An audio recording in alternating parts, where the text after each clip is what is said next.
أما بعد فأعوذ بالله من الشيطان الرجيم بسم الله الرحمن الرحيم ولكل أمة جعلنا منسكا ليذكروا اسم الله على ما رزقهم من بهيمة الأنعام فإلهكم إله واحد فله أسلموا وبشر المخبتين الذين إذا ذكر الله وجلت قلوبهم الصابرين على ما أصابهم والمقيم الصلاة ومما رزقناهم ينفقون والبدن جعلناها لكم من شعائر الله لكم فيها خير فاذكروا اسم الله عليها صواف فإذا وجبت جنوبها فكلوا منها وأطعموا القانع والمعتر كذلك سخرناها لكم لعلكم تشكرون لن ينال الله لحومها ولا دماؤها ولكن يناله التقوى منكم كذلك سخرها لكم لتكبروا الله على ما هداكم وبشر المحسنين إن الله يدافع عن الذين آمنوا إن الله لا يحب كل خوان كفور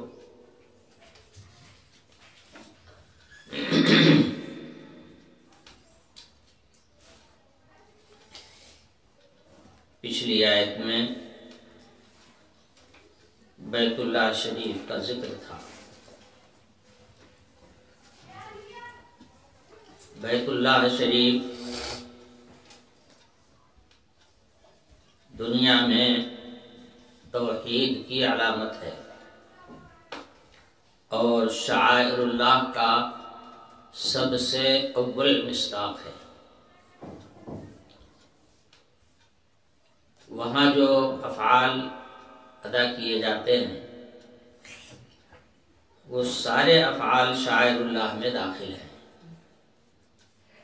شعائر کے معنی علامت اور نشان کے آتے ہیں۔ تو کعبہ شریف یہ اللہ کے دین کی نشانی ہے، اس لیے وہ بھی شعائر اللہ میں داخل ہے، اور جو اعمال و افعال وہاں پر ادا کرنے کا حکم ہے وہ سارے افعال شعائر اللہ میں داخل ہیں، وہ اللہ کے دین کی نشانی ہے۔ آیت میں یہاں پر ارشاد فرمایا جا رہا ہے لِكُلِّ أُمَّةٍ جَعَلْنَا مَنْسَكًا، ہم نے ہر امت کے لیے ایک عبادت گاہ بنایا ہے۔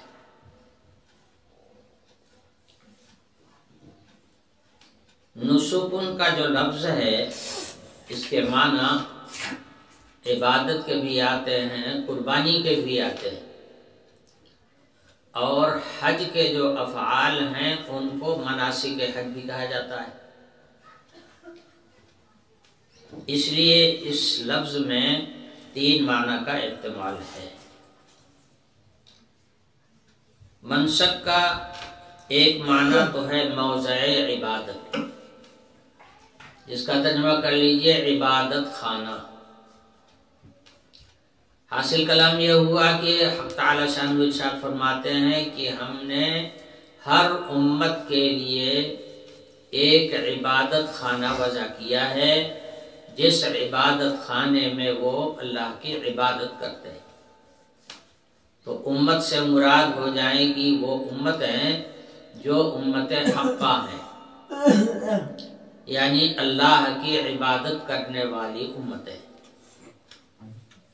اس سے وہ امتیں خارج ہو گئیں جو اللہ کی عبادت نہیں کرتی ہیں، اللہ کو چھوڑ کر کے غیر اللہ کی عبادت کرتے ہیں، وہ اس سے خارج ہو گئے۔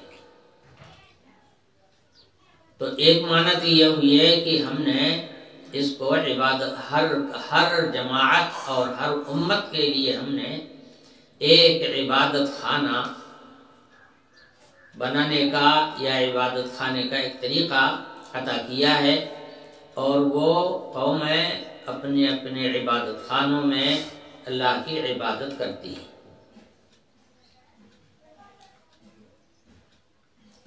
یہی وجہ ہے کہ جتنی امتیں تھیں سب کے عبادت خانوں کی وضع اور ہیئت الگ الگ رہی ہر زمانے میں۔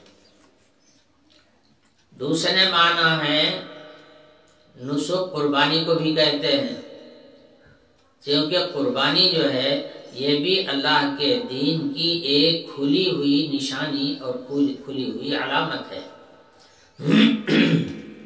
تو اب اس صورت میں وَلِكُلِّ أُمَّةٍ جَعَلْنَا مَنْسَكًا کا مطلب ہو جائے گا کہ ہم نے ہر امت کے لیے ایک قربان گاہ بنایا ہے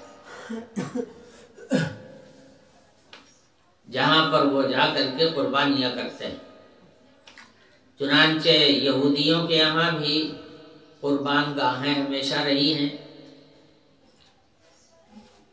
اور نصارہ کے یہاں بھی قربان گاہ تھی، اور اہل اسلام کے یہاں بھی قربان گاہ ہے، اور ساری قربان گاہیں جتنی دنیا میں ہیں ان سب کا مرکزی مقام جو ہے وہ منی ہے۔ مسلمانوں کے لیے منی کا جو میدان ہے یہ قربانی کا اصل قربان گاہ وہی ہے، لیکن ظاہر ہے کہ یہ انہی لوگوں کے لیے ہے جو وہاں پہنچ جائیں، اور وہاں نہیں پہنچتے ہیں تو پھر ان کی قربان گاہیں الگ الگ ہو جائیں گی۔ اپنی قربان گاہ ہوگی اور اپنی قربان گاہوں میں قربانیاں ہوں گی۔ یہود و نصارہ کے یہاں بھی ایسے ہی تھا کہ ان کی قربان گاہیں ان کے یہاں ہوتی تھی، جہاں رہتے تھے وہاں ان کی قربان گاہ ہوتی تھی، اور وہیں پر وہ لے جا کر کے اپنی قربانیاں کرتے تھے۔ تو گویا مطلب یہ ہو گیا کہ ہم نے ہر امت کے لیے ایک ایک مقام ایسا مقرر کیا ہے جہاں پر وہ اللہ تعالیٰ کی بارگاہ میں اپنی قربانیاں پیش کرتے ہیں۔ تیسرا معنی نسک میں نے بتایا کہ مناسک حج، حج کے افعال کو بھی کہا جاتا ہے۔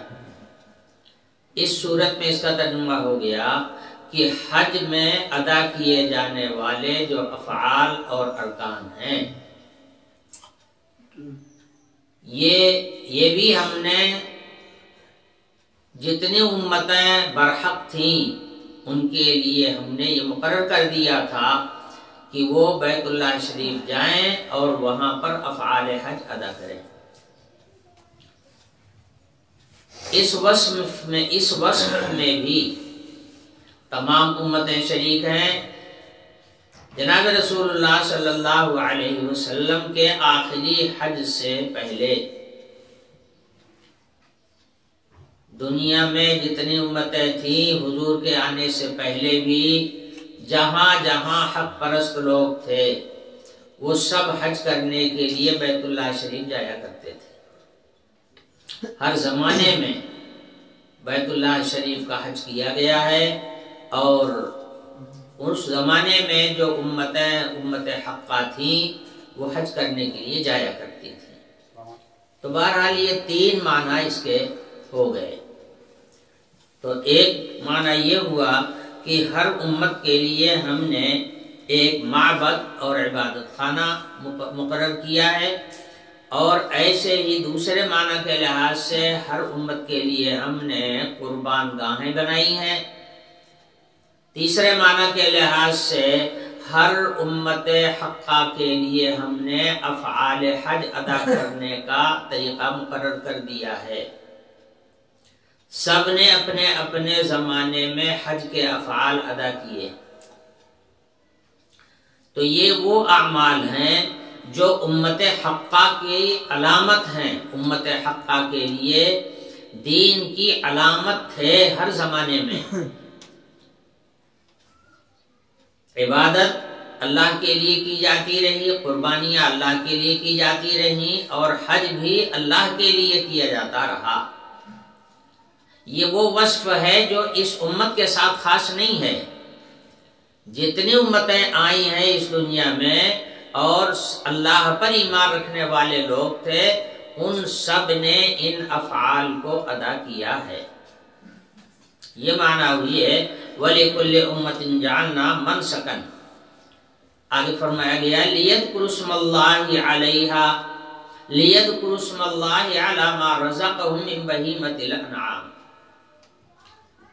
یہ جو الفاظ ہیں یہ معنی کو قریب قریب متعین کر دیتے ہیں کہ یہاں پر اس سے مراد قربانی ہی ہے، اس لیے کہ قربانی جانوروں کی ہوتی ہے، اور اللہ پاک ارشاد فرما رہے ہیں کہ ہم نے عبادت گاہیں بنائی ہیں ہر امت کے لیے تاکہ وہ اللہ کے نام کا ذکر کریں اپنے ان جانوروں کے اوپر جو ہم نے ان کو عطا کیا ہے۔ اب جانوروں کے اوپر اللہ کا نام لینا اور اللہ کے نام کو پکارنا ظاہر ہے کہ قربانی ہی میں ہوتا ہے، تو پتہ چل گیا یہاں آیت میں منسک سے مراد جو ہے وہ ہے قربان گاہ، مگر قربان گاہ سے مراد وہی قربانیاں ہیں جو اللہ کے نام پر ہوتی، اسی لیے قربانی کے لیے یہ شرط ہے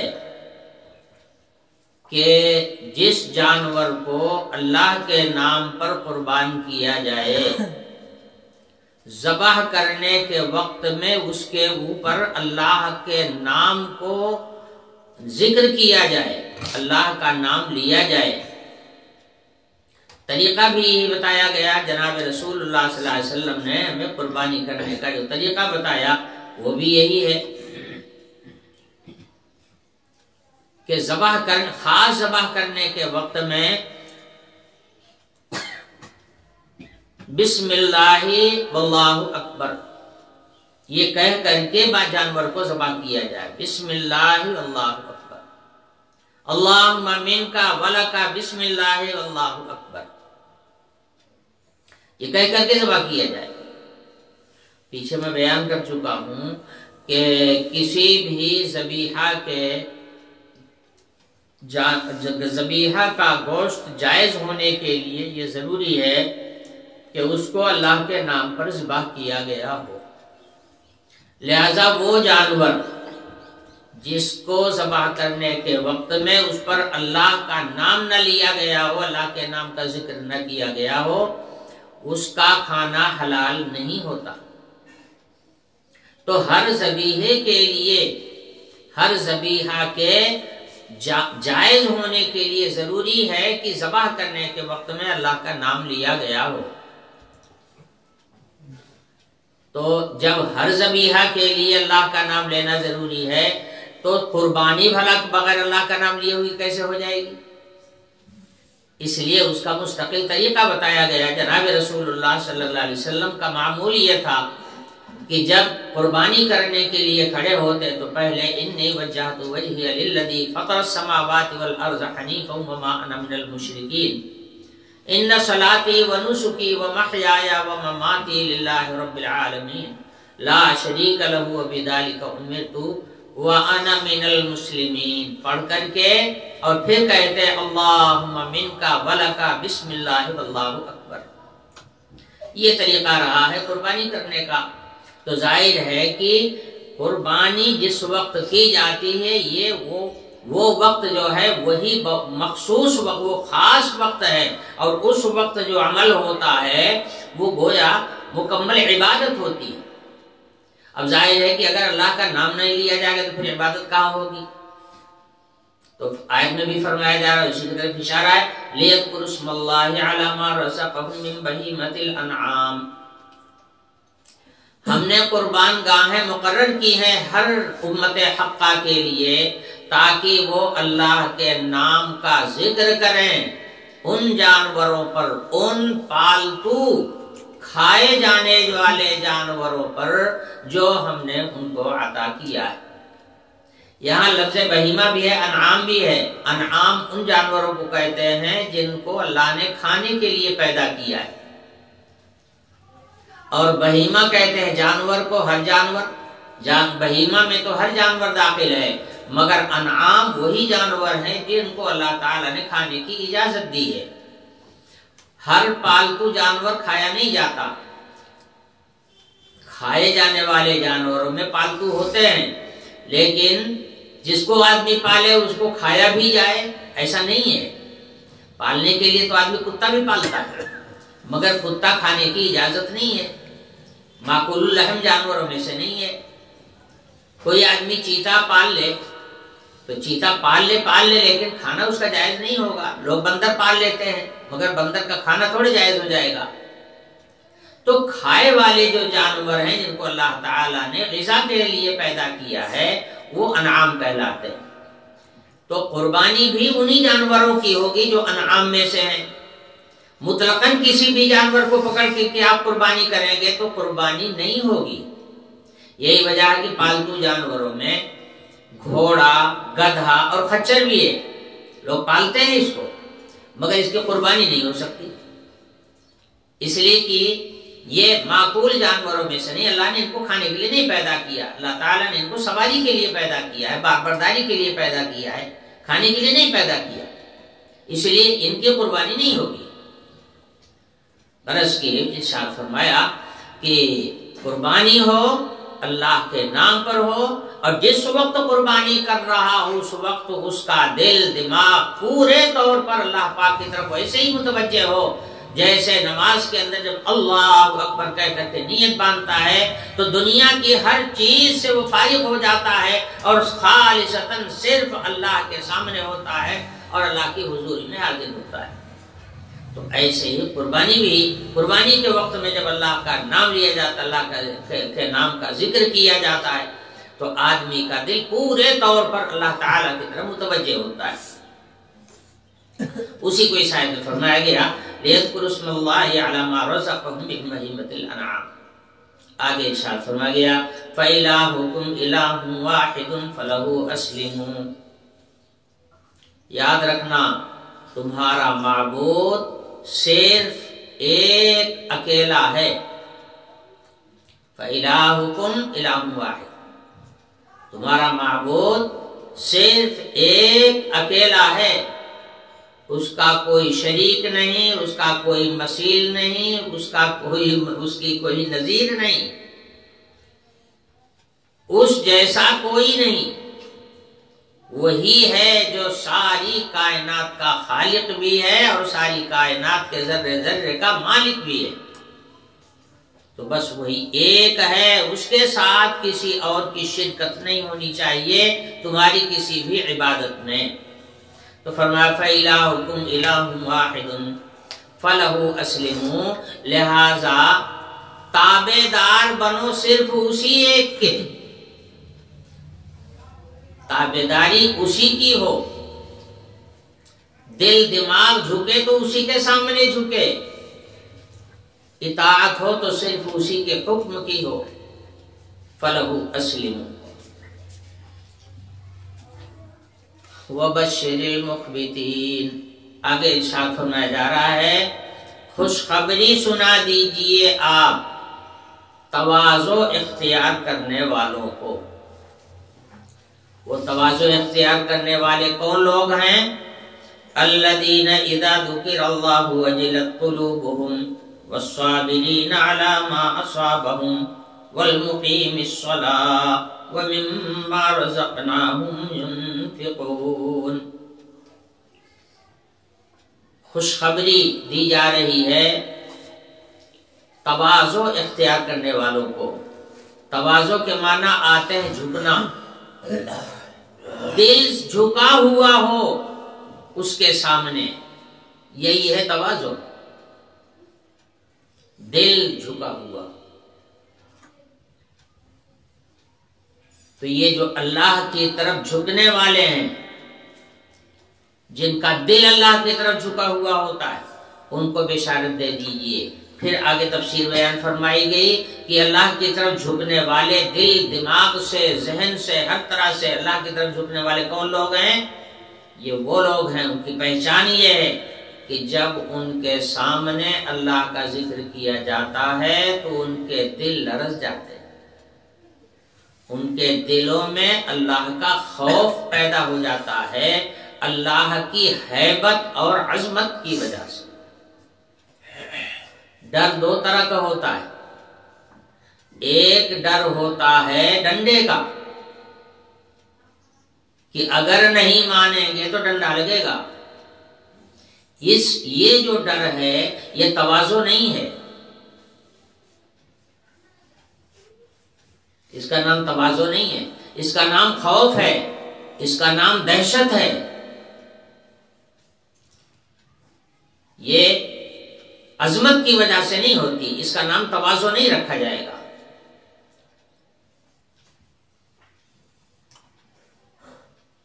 عظمت اور ہیبت کی وجہ سے جو ایک قسم کا خوف، ایک قسم کا وزن آدمی کے دل میں پیدا ہوتا ہے، اس کو کہتے ہیں وجلت قلوبہم، ان کے دل لرز جاتے ہیں. آدمی اس بات کا لحاظ کرتا ہے نا کہ ہم کوئی ایسا کام نہ کریں کہ جس سے ابا ناراض ہو جائے. ہم ایسا کوئی کام نہ کریں اماں ناراض نہ ہو جائیں.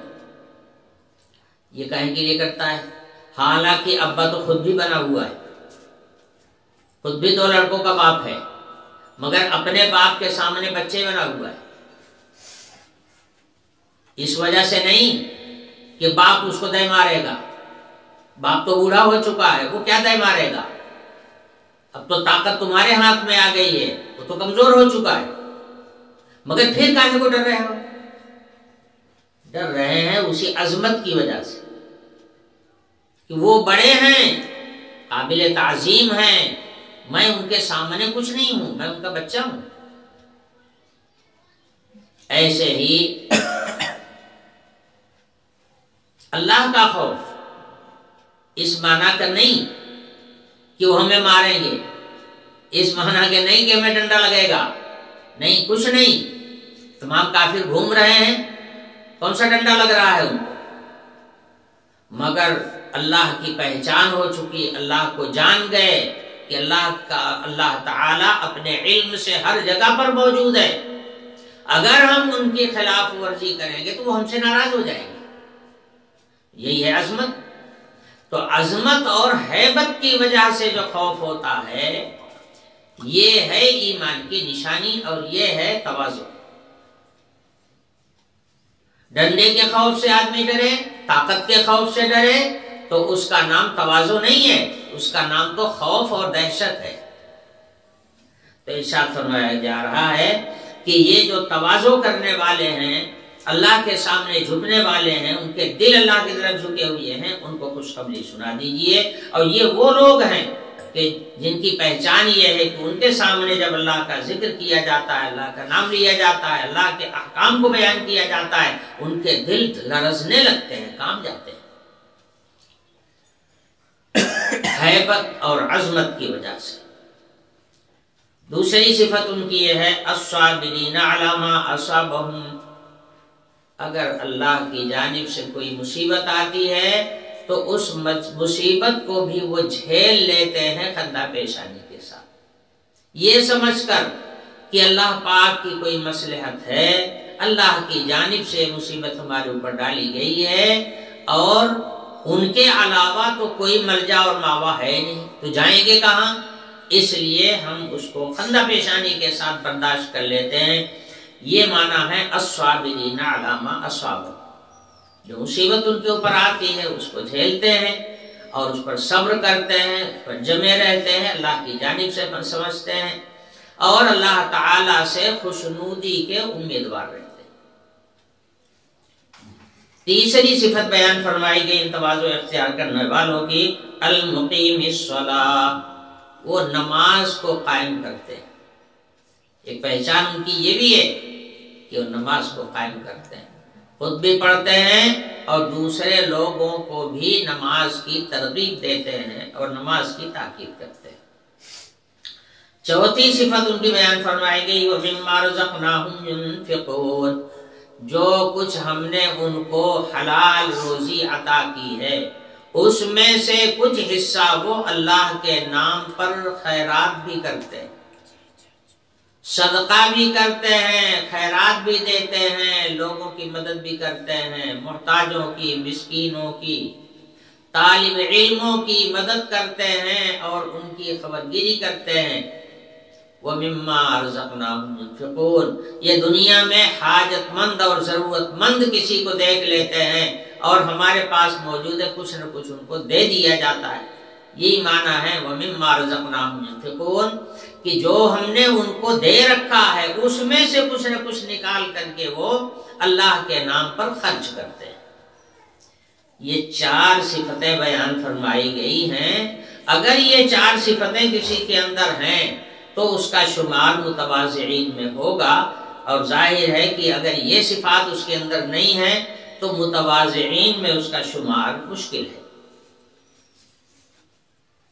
اگلی آیت میں ارشاد فرمایا گیا وَالْبُدْنَ جَعَلْنَاهَا لَكُم مِّن شَعَائِرِ اللَّهِ، اور بدنہ سے مراد ہے قربانی کا جانور۔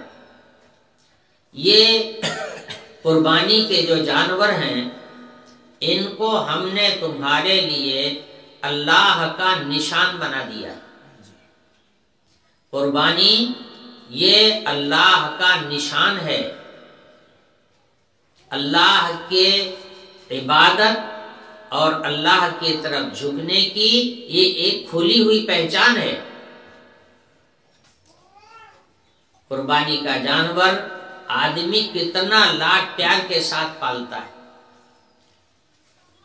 اس کو اچھا سے اچھا کھلانے کی کوشش کرتا ہے، موٹا اور فربا بنانے کی کوشش کرتا ہے، ساری محبت اس کے ساتھ اس کی وابستہ ہو جاتی ہے۔ کہیں کے لیے؟ یہ اللہ کے لیے ہے، اس سے روپیہ نہیں کمانا ہے، اس کو بیچ کر کے پیسہ نہیں لینا ہے، نہ اس سے اور کوئی کام نکالنا ہے، صرف اتنا کرنا ہے اس کو اللہ کے نام پر قربان کر لینا ہے، بس اس کے علاوہ کچھ بھی اس سے کوئی فائدہ، دنیا کا کوئی فائدہ اس سے وابستہ نہیں، تو صرف اللہ ہی کے لیے ہوا نا۔ اس لیے تو منع ہے کہ قربانی کا گوشت کھاؤ اور کھلاؤ، اس کے کوئی کسی بھی جز کو بیچنا جائز نہیں ہے کہ بیچ کر کے اس سے روپیہ لے لو، یہ جائز نہیں۔ تو قربانی کا جانور جو ہے یہ اللہ کی ایک پہچان ہے، یہ اللہ کا ایک نشان ہے۔ لَكُمْ فِيهَا خیر، آگے فرمایا گیا اس کے اندر تمہارے لیے خیر کا سامان ہے، تمہارے لیے خیر کا سامان ہے، اس سے فائدہ اٹھاؤ۔ جب قربانی ہو جائے اس کا گوشت کھاؤ، اپنے عزیزوں، دوستوں، اقارب کو سب کو کھلاؤ، محتاجوں کو، مسکینوں کو، ضرورت مندوں کو سب کو اس کا گوشت کھلاؤ، خود بھی کھاؤ دوسروں کو بھی کھلاؤ، اور اس کے چمڑے وغیرہ کو استعمال کر لو۔ اس کے چمڑے کو پچھلے زمانے میں استعمال کیا جاتا، جس کے تھیلے بنائے جاتے تھے، اس کے سامان بنائے جاتے تھے، اس کے بسترے بنائے جاتے تھے، اس کے تکیا بنائے جاتے تھے، اس کی مشق بنائی جاتی تھی، طرح طرح سے سامان اس کے تیار کیے جاتے تھے اور اس کو استعمال کیا جاتا۔ آج بھی جائز ہے، اگر کھال کو سجھا لیا جائے اور سجھا کر کے کوئی سامان بنا لیا جائے اس کا استعمال کرنا جائز ہے۔ آپ تھیلا بنا لیجئے، تھیلا اس کا استعمال کیجئے، سب سے زیادہ مضبوط تھیلا ہوگا۔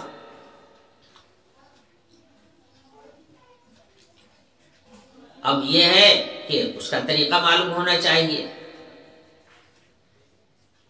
اور طریقے دنیا میں ہیں، جب لوگ اس کی کوشش کرتے ہیں طریقے نکل آتے ہیں۔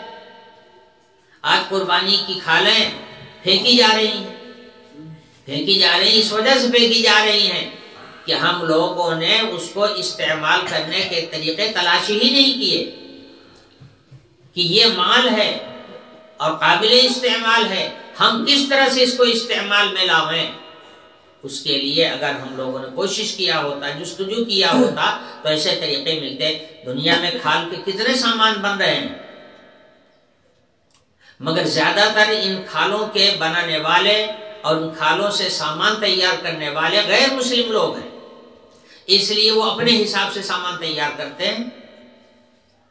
اگر مسلمان اس کی کوشش کرتے ہیں کہ بھئی یہ کھال اللہ کی ایک دی ہوئی نعمت ہے، پھینکی کہاں کو جائے، اس کو استعمال کرنا چاہیے، اس کا طریقہ تلاش کیا جاتا ہے، اس کو سجھایا جاتا ہے ڈھنگ سے، اور سجھانے کے بعد میں پھر اس کا سامان بنایا جاتا اور گھروں میں استعمال ہوتا، یہ ہو سکتا تھا۔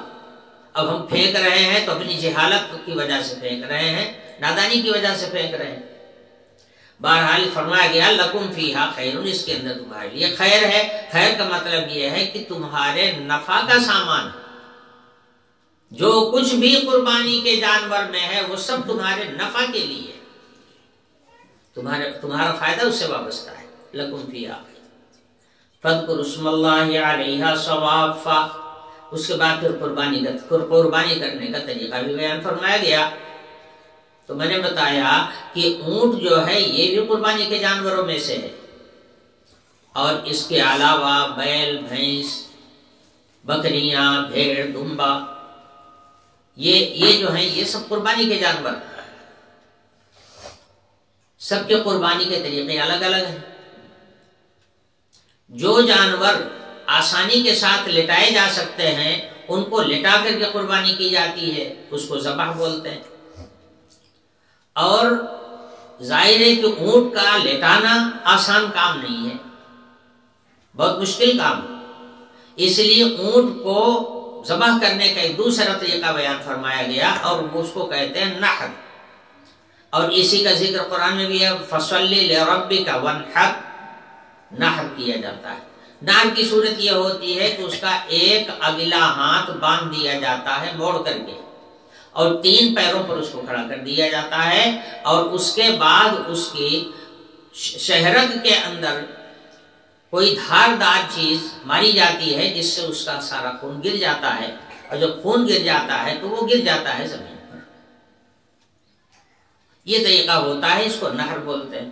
اسی کا ذکر فرمایا گیا فَاذْكُرُوا اسْمَ اللَّهِ عَلَيْهَا صَوَافْ، صواف جو ہے یہ اس کی شکل جو مفسرین نے بیان کی ہے وہ یہی ہے، جو اونٹ کو نحر کرنے کی جو شکل ہے اسی کو صواف بولا گیا ہے۔ صواف سے مراد یہاں پر وہی ہے، نحر کا کرنا۔ اس کے بعد فرمایا فَإِذَا وَجَبَتْ جُنُوبُهَا فَكُلُوا مِنْهَا وَأَطْعِمُوا الْقَانِعَ وَالْمُعْتَرَّ، اب جب اس کا پہلو جدا ہو گیا، یعنی ذبح ہو گیا، اور ذبح کرنے کے بعد اس کے اعضاء کو الگ کر لیا گیا، تو اب نمبر ہے کھانے کا۔ تو فرمایا جا رہا ہے کھاؤ اس میں سے اور دوسرے لوگوں کو کھلاؤ، مگر کھلانے میں خاص طور سے قرآن رہنمائی کر رہا ہے القانع والمعتر، قانع اور معتر لوگوں کو خاص طور سے لحاظ رکھو، ان کے یہاں گوشت ضرور پہنچنا چاہیے۔ قانع وہ غریب آدمی کہلاتا ہے کہ جو کسی کے سامنے اپنی حاجت کو بتاتا نہیں ہے کہ میں ضرورت مند ہوں، میرے گھر میں فاقہ ہو رہا ہے، اپنی حالت کسی کے اوپر ظاہر نہیں کرتا، خاموشی کے ساتھ اپنے گھر میں رہتا ہے، جو اللہ دے دیتا ہے اسی کو استعمال کرتا ہے۔ ایسے ضرورت مند کو، ایسے فقیر کو قانع کہا جاتا ہے۔ معتر اس فقیر کو کہا جاتا ہے کہ جو کھل کر کے لوگوں سے مانگتا تو نہیں ہے، مگر ایسی جگہ اپنے آپ کو لے جاتا ہے جہاں کچھ ملنے کی امید ہوتی، یعنی اپنی حالت لوگوں پر ظاہر کر دیتا ہے مگر زبان سے سوال نہیں کرتا، تو اس کو معتر بولتے ہیں۔ تو چاہے قانع ہو اور چاہے معتر، ایسے لوگوں کو قربانی کا گوشت دینے میں ترجیح ہونی چاہیے، یعنی قربانی کا گوشت سب سے پہلے ایسے لوگوں کو دینا چاہیے، ایسے لوگوں کے گھر بھیجنا چاہیے جن کے گھروں میں حاجت مند لوگ ہیں، ان کے یہاں قربانیاں نہیں ہیں، وہ خود قربانی نہیں کرتے ہیں، یا ان کے پاس حیثیت نہیں ہے قربانی کرنے کی، ایسے لوگوں کو خاص طور سے لحاظ رکھنا چاہیے۔ اجازت سب کے لیے ہے، غریب بھی کھائیں، مالدار بھی کھائیں، خود بھی کھاؤ، عزیزوں کو سب کو کھلاؤ، مالداروں کو کھلاؤ، غریبوں سب کو جائز ہے، مگر لحاظ رکھو ان غریبوں کا جن کے یہاں قربانیاں نہیں ہیں، جو حاجت مند ہیں، ان کا لحاظ پہلے کرنا چاہیے۔ اس لیے قرآن نے سب کا اتنا بتا دیا کہ کھاؤ اور کھلاؤ، مگر لحاظ کس کا رکھو؟ فرمایا گیا القانع والمعتر، اپنی حاجت اور ضرورت لوگوں کے سامنے ظاہر کرنے والے فقیر ہوں یا ظاہر نہ کرتے ہوں اور خاموش بیٹھے رہتے اپنے گھر میں، ان کا لحاظ پہلے ہونا چاہیے۔ وَأَطْعِمُوا الْقَانِعَ وَالْمُعْتَرَ كَذَلِكَ سَخَّرْنَاهَا لَكُمْ لَعَلَّكُمْ تَشْكُرُونَ، ہم نے ان جانوروں کے اوپر تم کو قابو عطا کر دیا ہے تاکہ تم اللہ کا شکر ادا کرو، ان کو اللہ کے نام پر ذبح کرو، خود بھی فائدہ اٹھاؤ اور دوسروں کو بھی فائدہ پہنچاؤ، اور اس اللہ کی نعمت پر اللہ کا شکر ادا کرو۔ اب اگلی آیت کا مضمون انشاءاللہ اگلے درس میں بیان ہوگا۔ وآخر دعوانا الحمدللہ۔